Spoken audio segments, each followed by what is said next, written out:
शुभ शख्सरे ही थाए।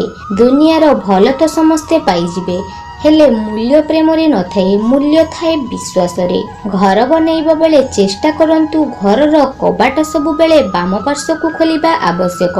सर्वदा घरर पूर्व दक्षिण कोण किंबा पूर्व उत्तर कोण रे रोषेई घर बनैबा उचित। जदि आमर जन्म एते सरल होइथांता ताहाले आम जन्म समय रे कांदी कांदी धरापृष्ठ को आसी नथांते। धरापृष्ठ को एमिति खराब नुह, जेतेबेले आमर मृत्यु हुए आम पछरे अनेक लोक कांदी थांती। तेणु जीवन खराब और भलर मूल्यांकन न करी धरापृष्ठ रे प्रत्येक क्षण खुशी और आनंद रे रही थाए। स्वप्न देखिबा पाप नुह, किंतु निजर स्वप्न को भाग्य हाथ रे छाड़ी देबा सबुठु बड़ पाप होई थाए। माटी रे तियारी पारा कोइली सुआ मूर्ति उत्तर पूर्व कोण रे घरे रखंतु, किंबा माटी सुरेई रे पानी भरी उत्तर पूर्व कोण रे रखी से पानी को पीले वास्तु समस्या सबु दूर होई थाए। निजकु तुच्छ माने न करी आज जे आमर निंदा करुछि काली से आमर स्तुति करिवो। जीव जेपरि शुभ और शुभ कर्म करे से तार से भली फल पाई थाए। छेली खुरार धूली, घुसुरी गोड़र धूली, छांचुणीर धूली, रजस्वला नारीर पाद धूली ठाकुर घर पड़िले अशुभ होई थाए। जीवन रे सुख शांति रे रहिबाकु हेले दुईटी शक्ति निहाती आवश्यक। गोटिए हेला सहिबा शक्ति, अन्यटी हेला बुझिबा शक्ति। एहाकु जिए पाई जाइछि से सुख शांति रे रहिछि। आत्मगर्भी लोक माने केवल निज प्रशंसा रे समय अतिबाहित करती। से माने भूली जाइथांती जे अन्य मानकर मध्य अस्तित्व रहिछि। जीवन रे काहाकू अधिक भल पाइबार अछि तो माँ को ही भल पाओ, कारण एही भल पाइबारे केबे धोखा और प्रतारणा न थाए। पाइखाना सर्वदा घरर पछ पाखरे रहिबा आवश्यक एवं ठाकुर घर आउ पाइखाना घर पाखापाखि रहिबा उचित नुह। घरर सीढ़ी घर को पशिबार डाहाण पार्श्वरे रहिले एहा घरर सुख शांति देई थाए।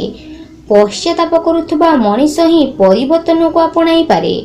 भूल को ग्रहण करुथुबा लोकंक पई परिवर्तन एक असंभव और अनिश्चित परिधि। पवित्र गांधी जयंती उपलक्षे पुण्य बापूंको शत शत नमन मध्य करिबा उचित। रवि शुक्र पूर्व को, सोम शनि पश्चिम को, मंगल शनि दक्षिण को, बुध गुरु उत्तर को यात्रा कले शुभ होई थाए। व्यक्तित्व विहीन मनीष व्यक्ति नुह, मानविकता विहीन मनीष मानव नुह, अलौकिक प्रतिभा विहीन मनीष लोक नुह, निष्ठा रहित मनीष नर नुह। से जहा हेउना काहींकी स्नेह श्रद्धा ममता आदर विहीन मनीष जीवन जीवन शून्य नुह तो आउ ताहा कौन। घर पूर्व दक्षिण कोणटी अग्निकोण कुहाଯାଏ। रोषेई कले भल हुए। घरर पूर्व उत्तर कोण को ईशान्य कोण कुहाଯାଏ। सबुबेले एठी भात हांडी रखिबा उचित। जणे विज्ञ पिता निज पिलार प्रत्येक गतिविधि को ठीक भावे चौठाई पारि थाए। अवश्य अनेक समय किछि न जानिबार छलना मध्य करि थाए। खट बा पलंक तले पैसा बक्स रखि आगेई चल, कारण समय जे केतेबेले पूर्णछेद पकई देबो ताहा केही जानती नाही। जीवन मते गोटे कथा शिखई देला, निजको निजे ही खुशी रखिबो, केबे काहाठारु किछि आशा करिबो नाही। खोला खोली भावे जे शत्रुता करे से ठीक भावे कोषमुक्त कृपण परी ताकू विशेष डरिबा आवश्यकता नाही। किंतु जे उपरे स्नेह ममता देखाई भितरे भितरे क्षति करे ताकू ही डरिबाकू हेबो। पापी हुअन्तु बा पुण्यवान किंबा बध निमंते स्थिरीकृत अपराध हुअन्तु, जी श्रेष्ठ पुरुष सर्वदा दया प्रदर्शन करि थाए। कारण ए संसार रे एपरि कोनोसी पुरुष नाही जे कि जीवन रे किछि अपराध करिनी। आपणको दुकान मुहरे गोटे स्वस्तिक चिन्ह आकतु, यह अत्यंत शुभ फल प्रदान करे। शिक्षा लाभ करी एहार यथा उपयोग न कले एहार मूल्य न थाए। एणु कागज पत्रर सर्टिफिकेट पाई वास्तव रे कोनोसी मूल्य नाही। केबे भी बिछଣା तले पैसा रखंतु नाही, एहा लक्ष्मी छड़ाइबार लक्षण अटे। निजकु तुच्छ मने कर नाही। आज जी आमर निंदा करुछि काली कि से आमर स्तुति करिवो। जीव जेपरी शुभ अशुभ कर्म करे से सेहीपरि फल पाए। जो लोक तुमर किछि करि परिबो नाही बोली कहती पुणी सेही लोक तुम सफलतार ईर्षा मध्य करती। मांकड़ घर भितर को पशिले अशुभ होता है। प्रतिकार मंगलवार दिन ब्राह्मण को हनुमान चालीसा बही सह दक्षिणा दान करने उचित। सिंह एवं हरिण रेस रे बहुत समय रे हरिण जीते कारण सिंह दौड़े खाद्य पाई, हरिण दौड़े जीवन पाई। उद्देश्य आवश्यकता ठारू अधिक जरूरी।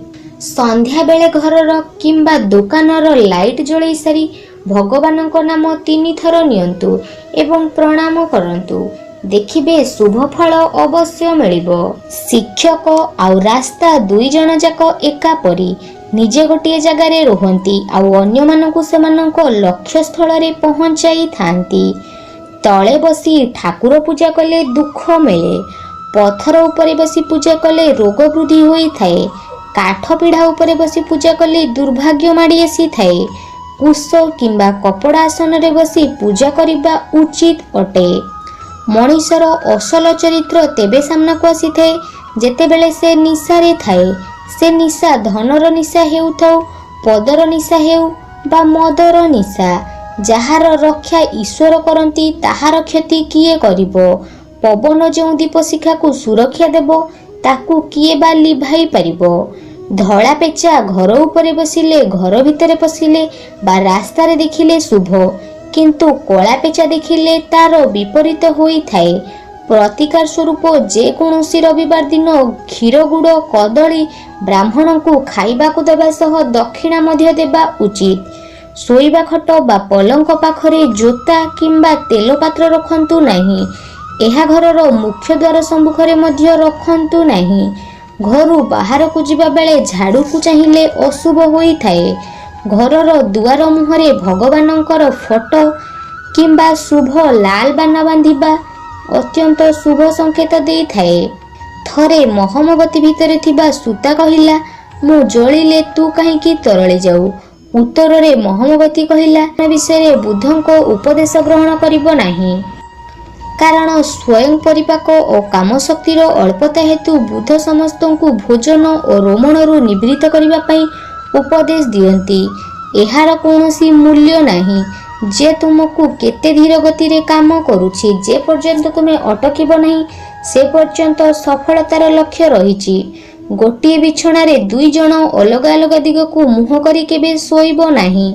शोइबा बेले उत्तर दिग को मुंड करी केबे शोइबो नाही। एहा बहुत खराब होई थाए।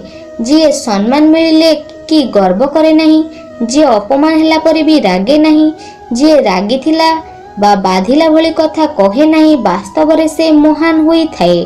माँ लक्ष्मींकर ठिया होइथिबा मूर्ति किंबा फोटो को रखंतु नहीं। माँ लक्ष्मींकर बसिथिबा मूर्ति किंबा फोटो को मध्य रखंतु नहीं। केवल पाखरे थिले नुह, जणे जेतेबेले आम पाखरु दूरे जाई तार आवश्यकता ही बेसी जना पड़े। भल लोकंकु भूल बुझुथिबा मनीष भविष्यत रे बहुत पस्ताए। जेतेबेले ठीक बुझिबा आरंभ हुए सेतेबेले सबु सरी जाई थाए। बौल गछ को शनिवार दिन 7 थर प्रदक्षिण करी तार चेर को आनी घरे रखिले अशांति दूर होई थाए। अर्थर प्राचुर्य अन्यर लोभ को बस करि पारे, हेले कहार जीवन को किनिबा संभव व्यापार अटे। एही गोटिए उक्तिर जदि आमे बुझिबा तो छंद कपट स्थान पृथ्वी रे रहिबो नाही। पक्षी माने बंचिबा बेले जंदा पिंपुड़ी माननकु खाइथांती, सेही पक्षी मरी गले जंदा पिंपुड़ी माने तांकु खांती। समय परिस्थिति केतेबेले भी परिवर्तन हेबो, तेणु काहाकु भी छोट भाबिबा उचित नुह। जदि केबे कौनसी प्रसिद्ध तीर्थस्थान को जाइछंती तेबे सेठाकार माटी टिके आनी घर अगणारे पकाई दियंतु। एहा गाधोइकी ही करिवे। प्रकृति और सौभाग्य मिलन रे ही व्यक्ति सफलता लाभ लागिथिले लाइक करंतु और आम चैनल को सब्सक्राइब करंतु।